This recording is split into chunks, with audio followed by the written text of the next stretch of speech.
ပူးတာကွာ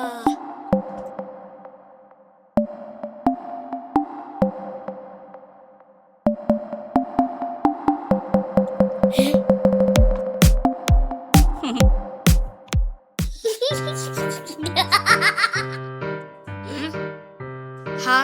ခေါ်လို့ဘာကြီးလဲဟာ အေးဘလိုင်းမောင်လေးငါမင်းတို့တော့ဝဲလာတာ ခေါ်လို့လားကွာ အော်တကယ်ပြောနေတာမျိုးဒီမှာဖွင့်ကြည့်လိုက်ရောဟာ